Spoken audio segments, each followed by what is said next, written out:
What we will do today is a brief introduction into solution-focused team coaching. There are goal-oriented, there are resource-oriented, and they're solution-oriented.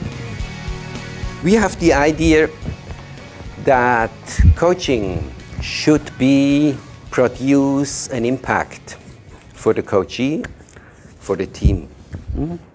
This is our main interest, being useful and producing an impact. We start to produce an impact by the first question. And the first question is a goal-oriented question, a question of which we think we can, even with this first question, we can generate some impact. We work with goals, starting with the end in mind. Most important thing for the progress of the client are his own strengths, his own resources, his own ability to do things.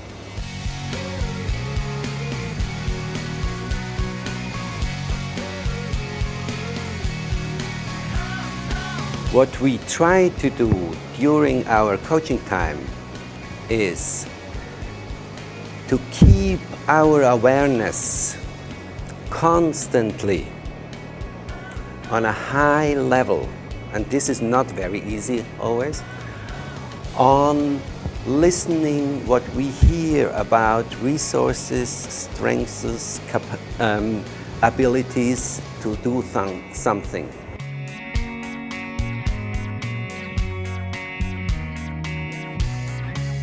We look to our clients more with the picture of an anchor, yeah? You call it anchor?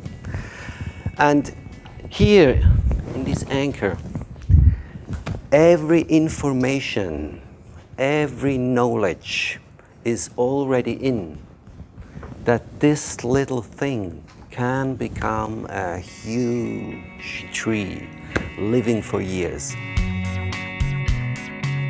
In this picture we're working is creating a space in which this anchor can develop and improve. We are more space creator than we are knowledge giver, for instance.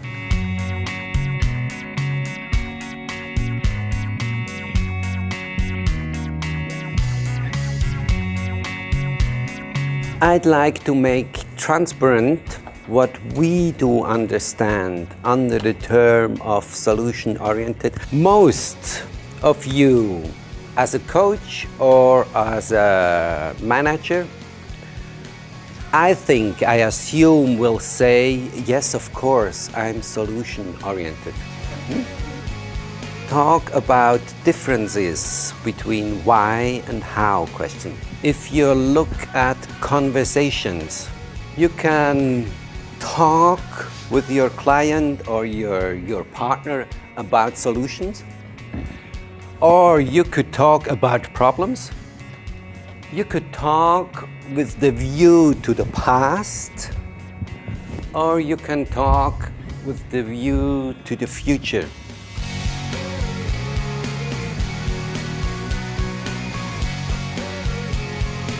As a coach, the only thing you can do at the end is, with your questions, invite your partner, your client, to start to think in a specific direction.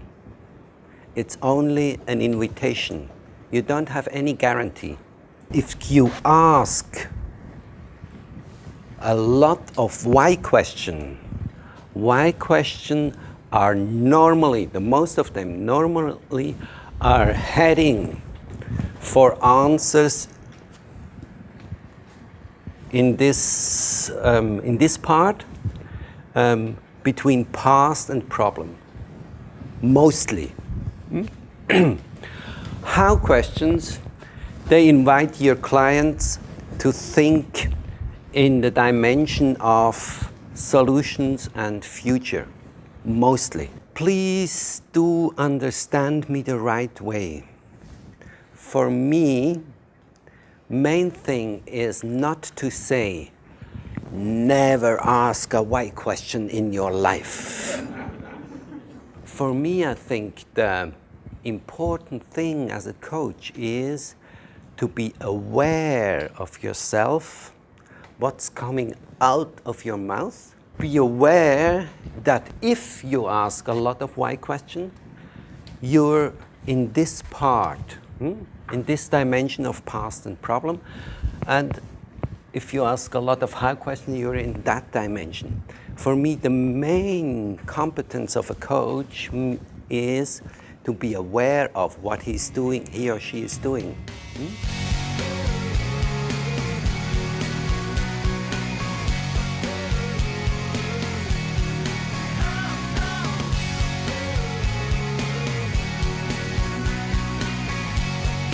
Because what we normally learn, I don't know how it's here in Hungary, but in Switzerland, we normally learn you have to know the problem, you have to analyze it, and on the base of this knowing and analyzing, you can start to develop some good solutions fitting to this problem.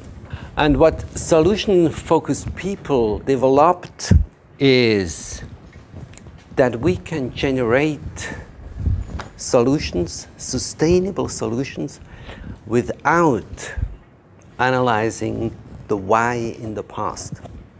And one of our principles, and I always think this is a fantastic characterism of human being, the problem does not have a direct connection to the solution.